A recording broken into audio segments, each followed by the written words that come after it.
অসম পুলিচত এইবাৰ অভাৰলেপিং নহয় বন্ধুসকল, বহুত বেছি ভাল খবৰ। এইবাৰ অভাৰলেপিং নহয় অসম পুলিচত, কাৰণ নটিফিকেশ্যনত লিখা হৈ আছে।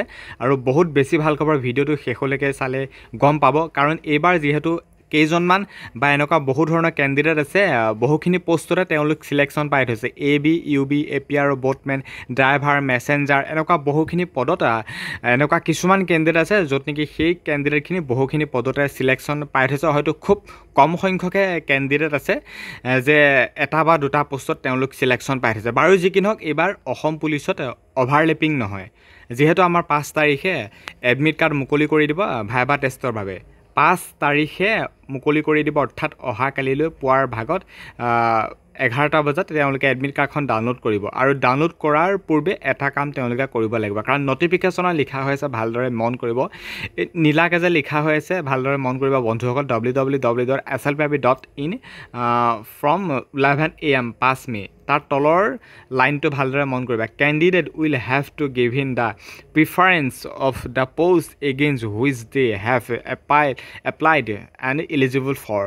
এতিয়া ভালদৰে হয়তো বুজা নাই, মই তোমালোকক বুজাই দিছোঁ, ভালদৰে মন কৰিবি। ইয়াত মই তোমালোকে বুজি পোৱাৰ স্বাৰ্থতে এনেকৈ কৰি মই তোমালোকক বুজাই দিব লগা হৈছে। ইয়াত লিখা হৈ আছে বা সেই অৰ্থ একেটাই বুজায় যে এইটোৱে বুজায় যে তেওঁলোকৰ এডমিট কাৰ্ড ডাউনলোড কৰাৰ পূৰ্বে প্ৰাৰ্থীসকলে, অৰ্থাৎ ভাইবা টেষ্টৰ পূৰ্বে যিখন তোমালোকে এডমিট কাৰ্ড কালিলৈ যিখন 5 তাৰিখে যিখন এডমিট কাৰ্ড ডাউনলোড কৰিবা ভাইবা টেষ্টৰ বাবে, আৰু এডমিট কাৰ্ডখন ডাউনলোড কৰাৰ পূৰ্বে প্ৰাৰ্থীসকলে যিবোৰ পদৰ বিৰুদ্ধে আবেদন কৰিছে আৰু যোগ্যতা অৰ্জন কৰিছে সেইবোৰ পচন্দ দিব লাগিব। অৰ্থাৎ প্ৰিফাৰেঞ্চ কাইলৈ চিলেকশ্যন কৰা হ'ব। তোমালোকে ভাইবা টেষ্টৰ বাবে অহা কালিলৈ যিখন এডমিট কাৰ্ড ডাউনলোড কৰিবা, ডাউনলোড কৰাৰ লগতে তোমালোকে প্ৰিফাৰেঞ্চ চিলেক্ট কৰিব লাগিব। হয়তো কিছুমানে AB, UB দুইটাতে পাছে, যিকোনো এটাত চিলেকশ্যন তোমালোকে কৰিব লাগিব। হয়তো কিছুমান কেণ্ডিডেটে বহুখিনি পদত চিলেকশ্যন পাই থৈছে, APR, messenger, driver, AB, UB বহুখিনি পদতে চিলেকশ্যন পাই থৈছে। আমাৰ ইয়াৰ এনেকুৱা ধৰণৰ লোকেল কেণ্ডিডেটো আছে, বহু পোষ্টত চিলেকশ্যন পাই থৈছে,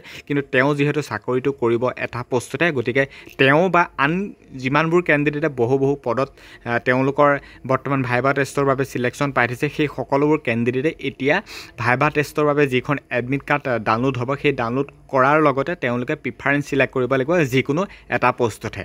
ফাৰ্ষ্ট তেওঁলোকে এটা পোষ্টতে তেওঁলোকে তেওঁলোকে প্ৰিফাৰেঞ্চ হিচাপত চিলেকশ্যন কৰিব লাগিব, আৰু সেই পোষ্টটোতে তেওঁলোকৰ চাকৰিটো হ'ব বা মেৰিটত নাম আহিব। ইয়াত সম্পূৰ্ণ স্পষ্টভাৱে লিখা হৈছে।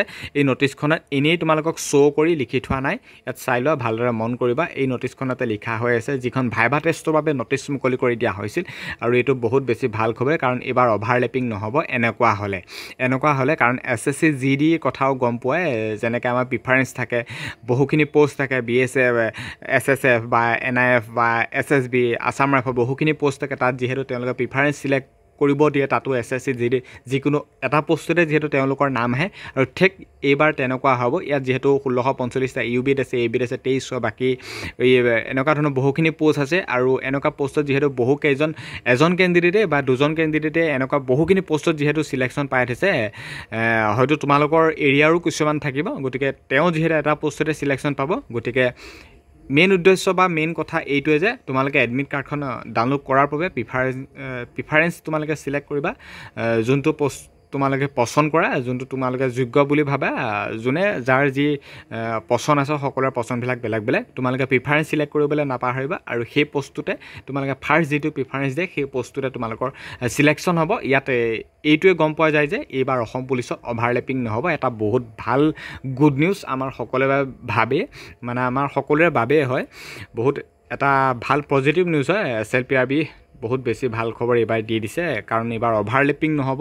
এই নটিচখনৰ এই সূত্ৰটোৰ পৰাই গম পোৱা যায়, কাৰণ প্ৰিফাৰেঞ্চ চিলেক্ট কৰিবলৈ কোৱা হৈছে যিখন নটিচ পাব্লিছ কৰা হৈছিল। এইটো ভালদৰে চাই লওক।